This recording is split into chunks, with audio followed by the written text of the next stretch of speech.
देखिए अभी जो हम डिस्कस करने वाले हैं टॉपिक ये है electric field of solid conducting और होलो नॉन कंडक्टिंग स्फीयर।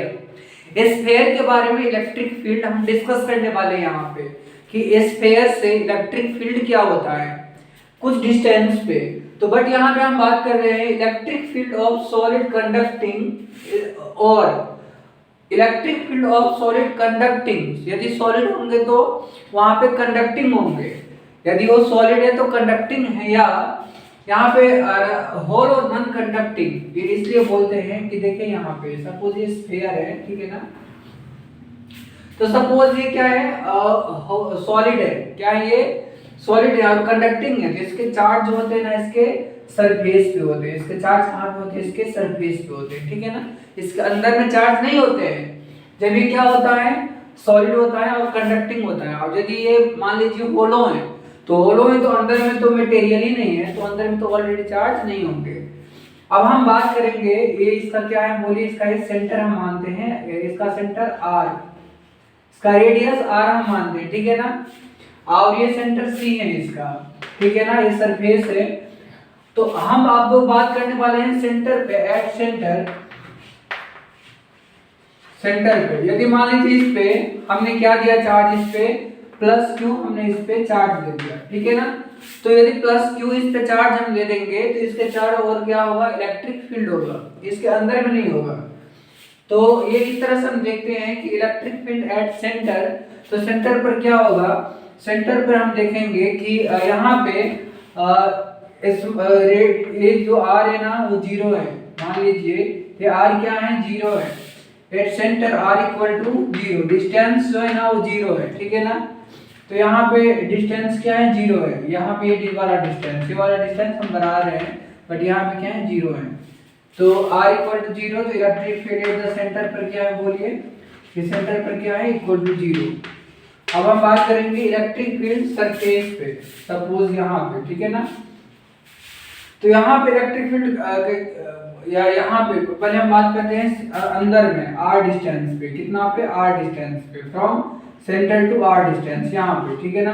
तो यहाँ पे इलेक्ट्रिक फील्ड फाइंड आउट करने के लिए सबसे पहले आप यहाँ पे गॉसियन सरफेस बनाते हैं। और गॉसियन सरफेस से स्फेरिकल सरफेस बनाते हैं, ये सेंटर है इसका, ठीक है ना। तो गॉसियन सरफेस के अंदर में कोई मास ही नहीं है, और यदि मास भी है तो उसमें चार्ज नहीं है, ठीक है ना। यदि मान लीजिए कि ये क्या है, सॉलिड है, तो सॉलिड है तो इसके अंदर में चार्ज ही नहीं है, क्योंकि सॉलिड में सरफेस पे चार्ज आ जाते हैं। और ये यदि क्या है, होलो है, तो होलो है तो अंदर में मास ही नहीं है, तो चार्ज भी नहीं है, मास और चार्ज कुछ भी नहीं है। तो आर डिस्टेंस पे क्या होगा, यहाँ पे आर डिस्टेंस पे यहाँ पे जीरो हो जाएंगे, क्योंकि चार्ज क्या है यहाँ पे, इस क्लोज एरिया का चार्ज क्या है, जीरो है। हम ऐसे देखेंगे at r distance, at r distance from centre, from centre of sphere, centre of sphere. तो यहाँ पे क्या हो जाएगा, सेंटर ऑफ स्फीयर से आर डिस्टेंस पे। तो देखिए यहाँ पे एक फॉर्मूला होता है, आप पढ़ेंगे, एक ये होता है close integral E d l equal to summation q by epsilon naught, summation q by epsilon naught. ये होता है गॉस थ्योरम, ठीक है ना। ये आप गॉस थ्योरम में पढ़ेंगे। क्लोज इंटीग्रल ईडीएस मतलब यहाँ पे होता है कि इसके अंदर में इलेक्ट्रिक फील्ड यहाँ पे निकालते हैं, यदि मान लीजिए इलेक्ट्रिक फील्ड, और ये लेते हैं डीएल, क्या लेते हैं यहाँ पे, ये वाला लेते हैं, ये क्लोज जहाँ पे हम गॉसियन सरफेस बनाते हैं वो लेते हैं, ठीक है ना। तो क्लोज इंटीग्रल डीए यहाँ पे होता है, सॉरी यहाँ पे close integral E d A equal to होता है summation q by epsilon naught. D A क्या लेते हैं, ये इंटीग्रेशन होता है, क्लोज इंटीग्रल होता है, पूरे एरिया यहाँ पे हो जाता है, ऐड हो जाता है। तो डी एंड ए यहाँ पे लिमिट हम पुट कर सकते हैं, ठीक है ना, इलेक्ट्रिक फील्ड निकालने के लिए। समेशन क्यू क्या होते हैं, एक क्लोज जहाँ पे गॉसियन सरफेस के अंदर में जो चार्ज होता है वो क्या होता है, समेशन क्यू। और एप्सिलॉन नॉट क्या होता है, यहाँ पे कांस्टेंट होता है। तो इस तरह से होता है। तो ये यदि हम यूज करेंगे यहाँ पे, तो आगे क्या हो जाएगा, close integral E D A, जो भी डी ए होगा यहाँ पे ई इंटू डी ए, ठीक है ना। और यहाँ पे क्या है, समेशन क्यू क्या है, यहाँ पे जीरो है, summation Q zero by epsilon not, summation Q क्या है, अंदर में चार्ज क्या है, गॉसियन सरफेस के अंदर में चार्ज 0 है यहाँ पे, तो ई डी ए यहाँ पे नीचे में आ जाएंगे 0 से, यहाँ पे तो ये 0 हो जाएगा। इलेक्ट्रिक फील्ड क्या होगा 0, कहाँ पे, तो इलेक्ट्रिक फील्ड r डिस्टेंस पे क्या होगा 0। बट यहाँ पे आप एक बात यहाँ पे लिख सकते हैं कि r डिस्टेंस फ्रॉम स्फीयर, यहाँ पे हमने जो लिखा है, तो ये सिचुएशन क्या बनता है जहाँ पे क्या है r स्मॉलर देन r, ठीक है ना, अंदर में क्या होता है r स्मॉलर देन r।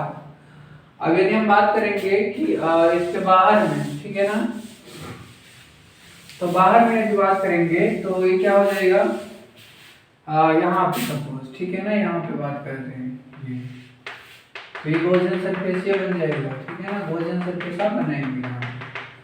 तो यहाँ पे हमको इलेक्ट्रिक फील्ड फाइंड आउट करना है, इलेक्ट्रिक फील्ड E, ठीक है ना, इस मेटल के स्फीयर का जिस पे चार्ज क्या है +q है। तो यही फार्मूला आप लगाएंगे, close integral E dA equal to summation q by epsilon, ठीक है ना।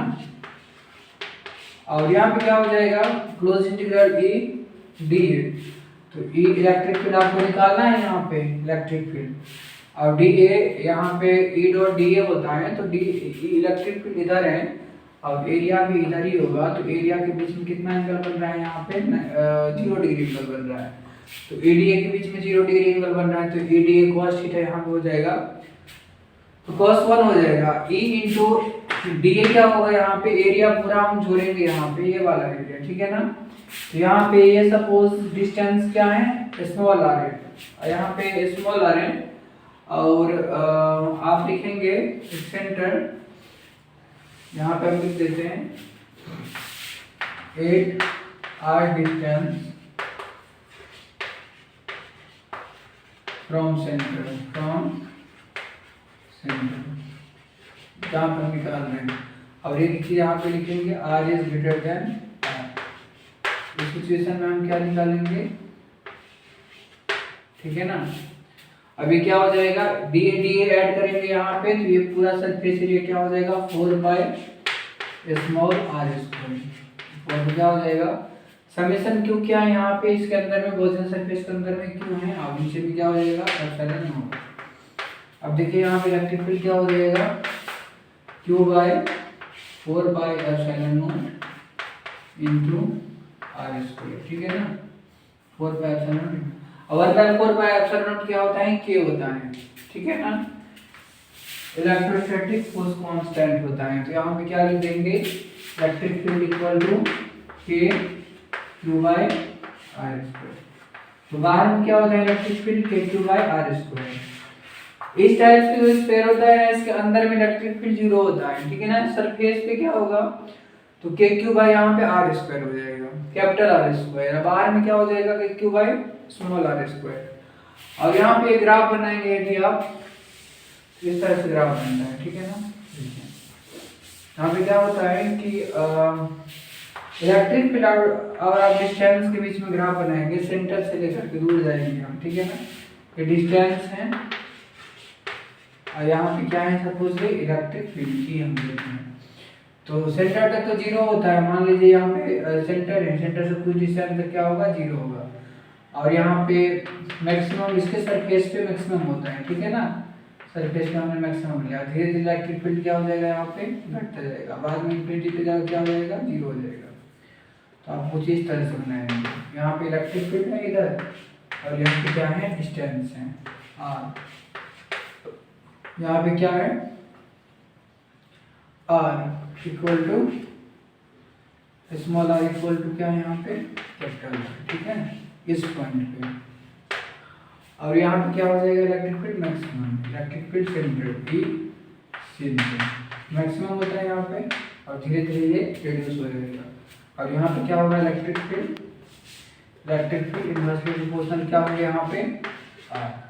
इस तरह से आप ये सॉलिड कंडक्टिंग स्फीयर में ये होता है, ठीक है ना। आगे में हम डिस्कस करेंगे कि सॉलिड जो है ना नॉन कंडक्टिंग स्फीयर के बारे में हम डिस्कस करेंगे।